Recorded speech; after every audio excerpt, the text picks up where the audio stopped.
Good morning. Dr. Gary here on the road. We sell dental practices nationwide. So today's topic is a dental practice sale closing with confusion, chaos, bedlam, every which way mixed up. Let's get into what happened. Before we do that, as you know, we're in multiple states now. We have 10 employees, and we are available to you from 8 a.m. till 9 p.m. every single day, except Christmas and Easter. We're at your service, buyer, seller, whatever you need. Selling your dental practice, buying a dental practice, you want an appraisal, we're there for you. And if you just need general advice, we always give free advice. Also appraisals, so we're available to you. Our phone number is 201-663-0935. Also, the website is dentalpracticeguide.com or nationwidedentalpracticebrokers.com. You need us, we're on it, we'll be there for you. Now, everything you're about to hear is for entertainment purposes. It's not legal or business advice. Now, if you're thinking about selling to one of the DSOs, please give us a call because we work with them all the time. It's a landscape that's changing constantly. So we can help you with that. Now, when we work with them, we're independent, but they'll pay our commission majority of times, depending on some criteria. And when you work with me and my team, we have 10 employees, 2 CPA accountants. We're there for you. We will often have your legal fees, based on criteria, of course, but your legal fees will be reimbursed upon successful closing. So give us a call. We can go over everything with you. Anyway,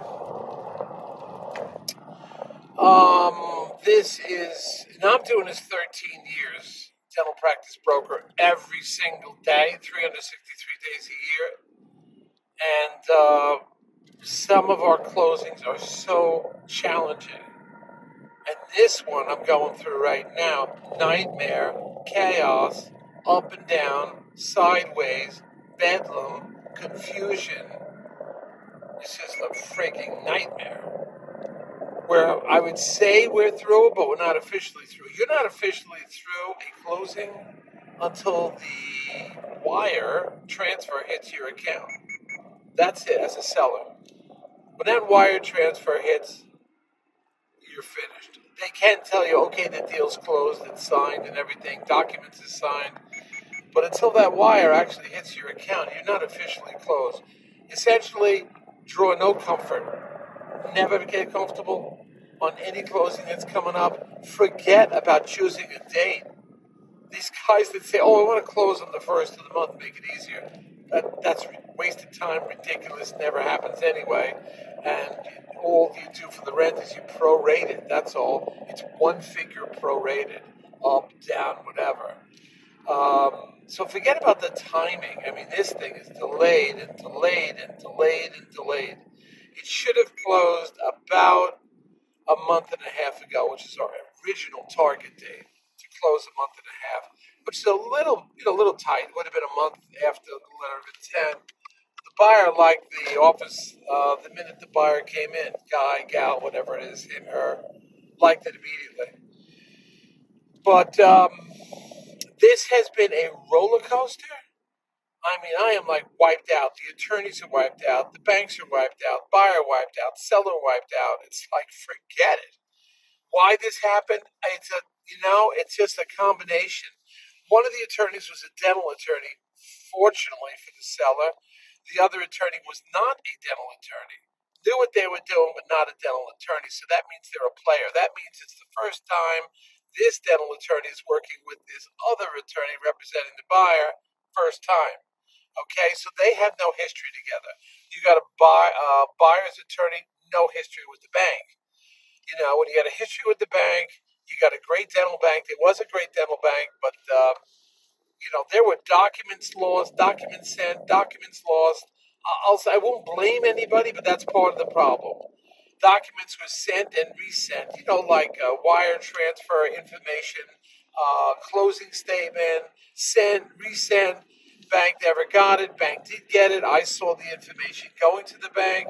Did it go from the buyer or seller's attorney to the bank and got lost on the way? Did it go into some firewall spam at the bank? I don't know. Bank keeps saying they never had it. I see 3, 4, 5 transmissions to them.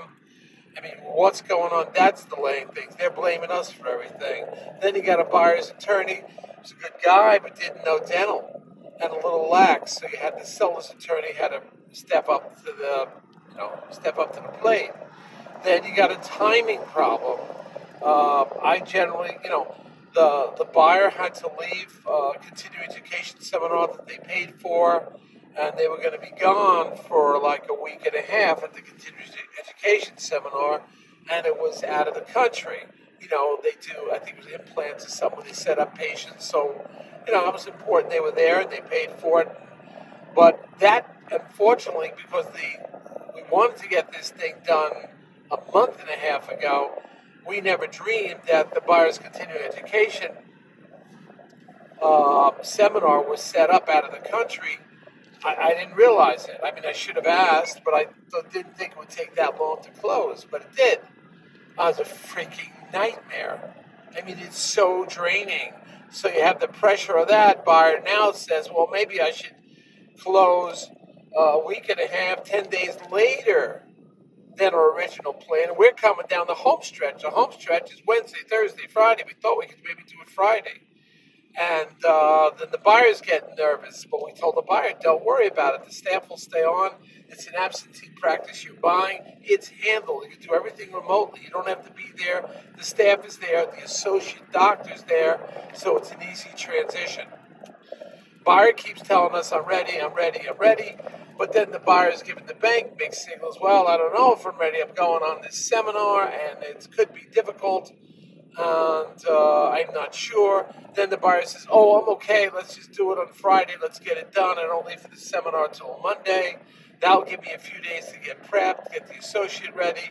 Then the buyer's telling us one thing. And I get a message from the buyer, I'm good to go on Friday, no problem. Then the buyer's calling the bank, saying, well, I don't have to close on Friday. I could certainly wait. I'm kind of open. It's not pushing. Then another thing happened. We generally don't, I do not like introducing sell buyer to the staff before closing, because a closing may or may not occur. I don't care what anybody says. I don't care. Anybody could walk away, could shut the deal down. Maybe if contracts are signed, I'm a little more comfortable with meeting the staff before the closing. I prefer to meet the staff after the closing because it's signed, sealed, delivered, finished. Before that, anything goes. You don't want to start bringing in a buyer to meet the staff, and I don't like that anyway, because the buyer could have a misinterpretation of, especially if it's male going to female, female going to male, it's staff, and nowadays the staff can pick up a job anywhere. So I do not like introducing the staff to the buyer before closing. That's another problem. So now buyers insisted and wants to meet the staff. This is 3 days before the supposed closing. And some of the staff members weren't crazy about the buyer. But I mean, that's not fair to the buyer. They only just met them as a female seller. I understand, run absentee, I understand. But maybe the buyer did something that, kind of turned off the staff a little bit, or it said something. I don't know. Then we found out the buyer is calling the staff, and, after he meets them, got their cell phone numbers. That's not a good idea. You don't want all that interaction before closing. So now we're coming down the home stretch. We're supposed to go to closing, and banks saying we don't have the documents. We said the documents were sent already. Bank says we need more time. We can't close on Friday. We'll close when the seller comes back, when the buyer comes back on vacation maybe. And in the meantime, that morning of a supposed possible closing on Friday, the buyer writes a note to everybody and says, there's a lot of confusion out there. Why don't we just all relax and settle down, and we'll close when I come back from the seminar? We're like, what? No. And the buyer writes a note to everybody. The seller it's not the end of the world that the seller has to wait. He writes this note to everybody at 9 o'clock in the morning or 10 o'clock, whatever. And I'm like, what are you talking about? The seller wants this done Friday, latest Monday, but Friday was the designated day. And the seller had, owned a couple practices, had a lot of stuff going on with staffing and traveling, and had to get this thing done. Wanted to get this thing. For some reason, when the buyer met the seller and the seller staff, maybe the seller didn't get the message across as well as they could, or were not as forceful, but the seller was very clear all along, this has to be closed on Friday. I do not want this delayed. All right? So the buyer took some part of the conversation that the seller was communicating by and, extrapolated out and said, well, the seller's okay with it, and writes this note. This is why you got to have a broker that's on top of everything constantly. So I see this note, and I had been talking to the seller the night before. I'm like, what are you freaking talking about? Seller is not okay closing when you come back from seminar. No way. I wrote a note to everybody involved, all the attorneys, all the bankers. I said, look, this message that came out this morning is not the reflection. Remember, a broker could be in the middle of everything. So this note that came out on Friday morning is not the true intentions of the seller. By no means does the seller want to close after the buyer comes back from seminar. No, doesn't want to do it. No circumstances. The seller has everything set up, everything's planned, staffing planned, everything planned. Absolutely, without question, does not want to close when the buyer comes back from seminar. Buyer has simply taken a part of the conversation with the seller, interpreted it as though, well, the seller's okay with this. No, the seller's not okay. So this is why hours matter. Hours, not days, hours matter in some of these deals. I got out within 20 minutes of that email going out. I'm like, frick this, no way. And I got blasted the email out to all the attorneys, all the bankers, all buyer, seller, misinterpretation of communication. This is not true. This is not what's going on. Seller wants this deal closed ASAP. So I got that out. And then now you have the buyer starting to relax, maybe get a little nervous that they're leaving for the seminar. So they're saying, just do everything when I get back. No, there's too many things set up. Plus the attorneys are busy with everything. There's contracts going back and forth, emails going back and forth, trying to get this thing done. So we said, no, forget it. It's not going to happen. Then what happens is the seller is naturally irate and says, what are you freaking talking about? I want this closed. Seller gets on the phone with the attorney, says, get this closed. Gets in touch with the bank, says, you got to get this closed. And me as the broker, because I send a lot of deals to the bank, I'm saying, look, I don't want this sit. I lost like 3-4 days on this deal. Just the timing, the emails, had to be on the internet. I had so many things going on myself. So many things. So buyer and seller, this buyer is just mixing up the communication, and the buyer's attorney wasn't a real go-getter. So no way. We started saying you have to close. So now the seller's telling the buyer, you don't close, you're in breach of contract because you already signed some of the documents. You're in breach. That's it. I'm taking you to court if this doesn't close. Well, now all of a sudden the buyer's like, what the frig? The buyer understood how serious the seller was. The bank understood. Everybody understood. And rightfully so, the seller was within her rights. Whether legally she could have not have done that, he or she could have not done that. I don't know about that. I'm not an attorney. But it was the fact that the seller was adamant about closing. So I'm on the phone, seller's on the phone, bankers are on the phone, attorneys are on the phone. Is this thing going to close or it's not going to close? It's been up, down, back and forth. It's been chaos. And just a side note, you dentists that think you've done a couple of deals and you know how to handle your own buying and selling, you can create your own contracts, you have no friggin' clue. Now I'm doing this for 13 years, 7 days a week, 363 days a year. And I'm dealing with this chaos often. It happens on many deals. It's not me, but it's the structure of the deal. Stuff happens. So, I mean, if you think you can handle this, and I'm accustomed to chaos, and I have to make the time available to handle all this, the emails, and like basically shut everything else down. And you're still practicing dentistry, and you got this is a huge problem. A huge problem we have here. And if you think you can do it yourself with no experience, not dealing with the attorneys before, it's like, forget it. You're going to drive yourself crazy. And now the deal could fall apart. You've got to keep everybody happy, keep the attorneys going, keep the bankers going. Bankers know I have some influence because I send them deals, so I have some level of influence. But it's like this: you want to do this yourself, and you think you got it all figured out after you've done 5 or 6 closings. Yeah, tell me about it. Forget it. Not happening. So this is what's going on. This was a huge problem. This was an issue that had to be handled, and it was something that you cannot just sit back on. You got to be on this 24/7.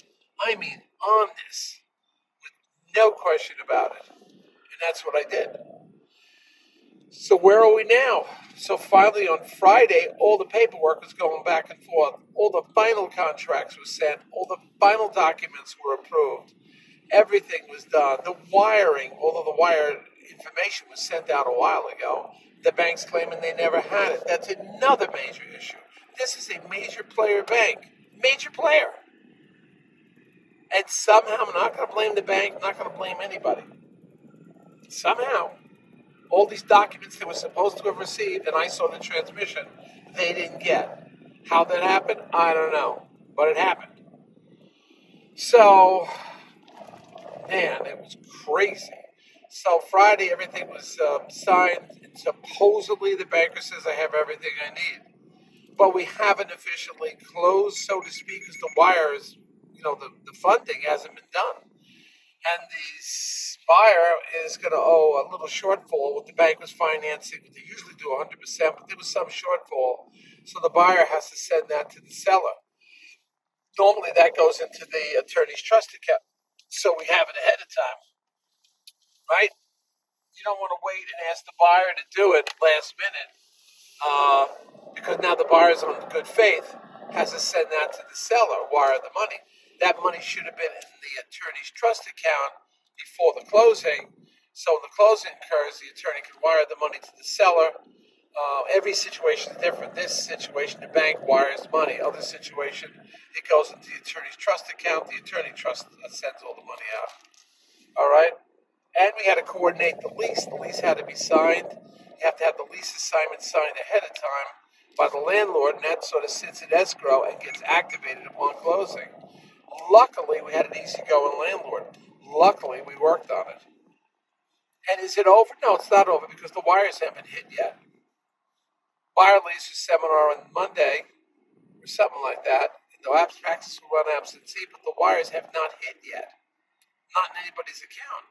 So it hasn't officially closed. So it's not easy. I don't know where this is going. I do not relax. Even though everything's been signed, it's technically, I guess you call it closed. It's not, there's no wires that went out. So I can't just sit back and say, no problem. You can't do that. And you can never draw comfort.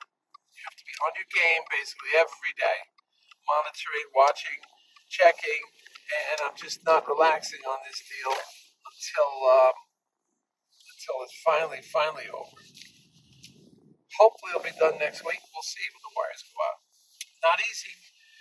All right, we got a beautiful day at the Jersey Shore. I just found this new bakery diner. They make everything fresh. I'm excited. Take a little break here, eat some food, then go shopping, then go to the beach.